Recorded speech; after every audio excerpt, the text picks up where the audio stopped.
So how's everybody doing out there? I hope everybody's doing well. We still have a lot of this whole, I don't want to use the word. I don't want to use the word, but I have to use the word first. We have some more of this quarantine time. So I use the word. Now I'm going to change the word. I'm going to change the word.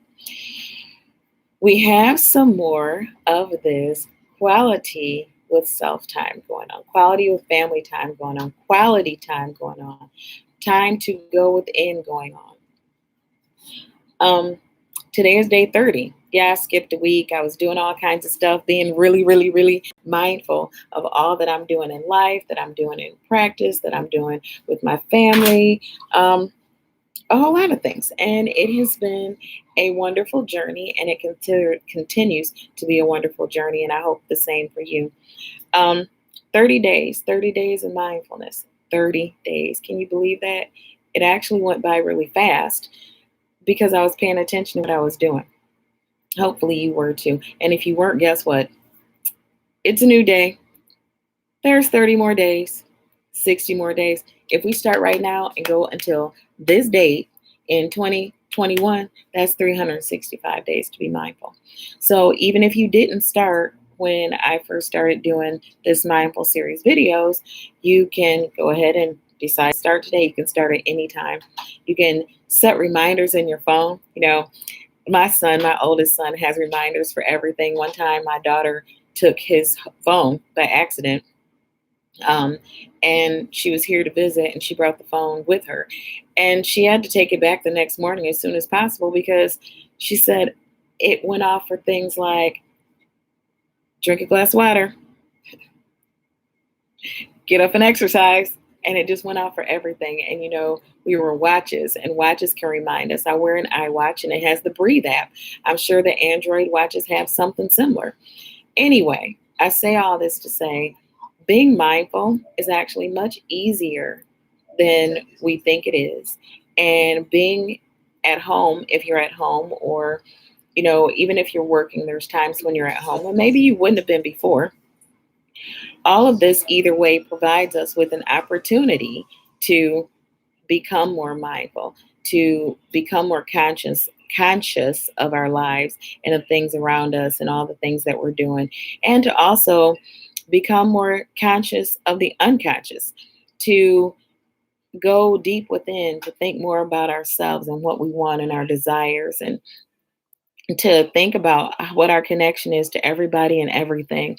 When I sit here at my makeshift desk, I look out the window and I can see the birds, and I can see the trees, and I can see flowers, and I can see all kinds of things out there. And I do see more of them, right now than I'd seen at other times because maybe I wasn't sitting in the window, so I wasn't paying attention to that.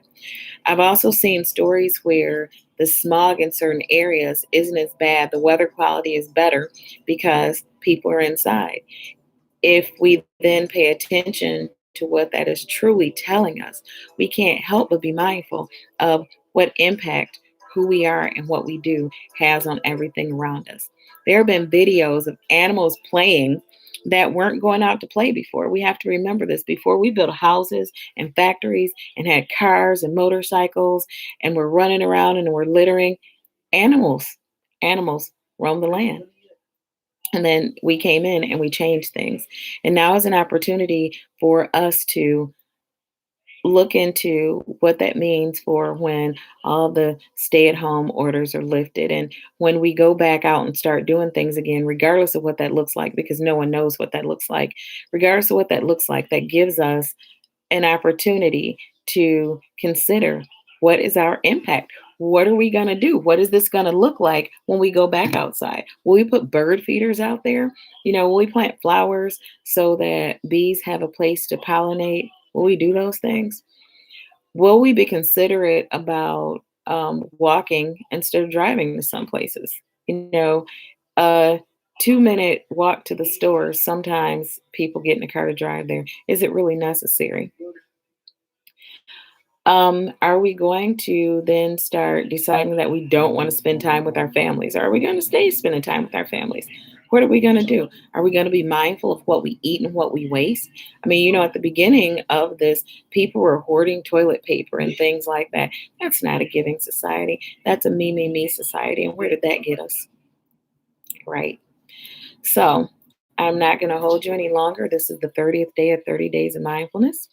And if you haven't noticed, have thought a whole lot about this, put myself in the place of other people, and have stayed in my own place too.